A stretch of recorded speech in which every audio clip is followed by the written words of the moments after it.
Imagine biting into a burger, only to learn years later you weren't eating beef at all.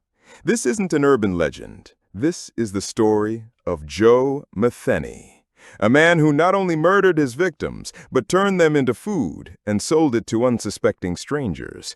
Born March 2, 1955, in Baltimore, Maryland, Joe Metheny was described by those who knew him as a quiet, withdrawn child.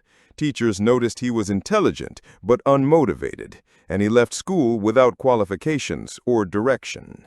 Troubled upbringing, absent father, neglectful mother, bouncing between foster care and relatives. By 18, he enlisted in the military but claims he was sent to Germany. Records suggest otherwise. When he returned, his life spiraled into addiction, homelessness, and crime. His return to Baltimore marked the beginning of a steady descent.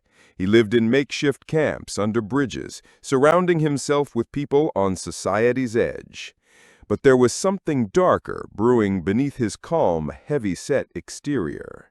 Those who met him in the camps remember him as intimidating. His sheer size, over 6 feet tall and more than 400 pounds, made him physically imposing. And though he could be friendly in conversation, his temper was sudden and unpredictable. People learned to keep their distance when his mood shifted.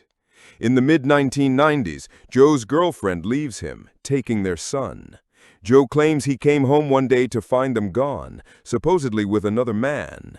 Consumed by rage and drugs, he began searching the homeless camps for them. In his version of events, he saw this as a personal betrayal that shattered what little stability he had left. But police later suggested that his anger was just a convenient excuse, that he may have already been capable of extreme violence long before his family left. But instead of finding his family, Joe found victims. 1994, 1996, several murders connected to Metheny. He lured women, often sex workers or addicts, to his trailer. He strangled or stabbed them. The twist: he butchered the bodies, mixed the meat with pork, and sold it as burgers and pulled pork sandwiches at a roadside stand near his home. When he confessed later, he described the process with chilling calm. He claimed that human flesh was almost indistinguishable from pork in both texture and flavor, especially when seasoned and smoked. His food stand, situated on a quiet roadside, catered mostly to truckers passing through, people unlikely to stick around or ask questions. He told police later, "The human body tastes very similar to pork. If you mix it together, no one can tell the difference."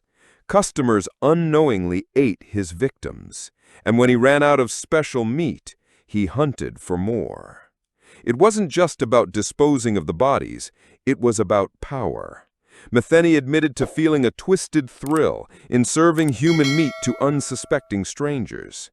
Every sale was to him a private joke, one he would never share until his arrest. 1996, Joe lured 2 women into his trailer. One escaped and alerted police. He was arrested and charged with multiple murders. During interrogation, Joe bragged about killing up to 10 people. Not all claims were proven, but enough evidence tied him to at least 2 confirmed murders. Detectives noted that during questioning, he was disturbingly at ease. He spoke in detail, even offering to show them where some of the bodies might be found, though not all of his claims could be verified. It was unclear how much was truth and how much was Metheny inflating his own legend. He showed no remorse, even smirking during interviews, as if enjoying the horror he caused. For the families of the victims, his attitude was another cruelty. He didn't apologize, didn't ask for forgiveness. He relished in the fear and disgust his words caused. He was sentenced to death in 1998, later commuted to life without parole. He was found dead in his prison cell on August 5, 2017. Cause: apparent natural causes. Prison guards said his death was quiet and uneventful, discovered during a routine check. There was no suicide note, no last confession, just the unanswered question of how many victims there really were.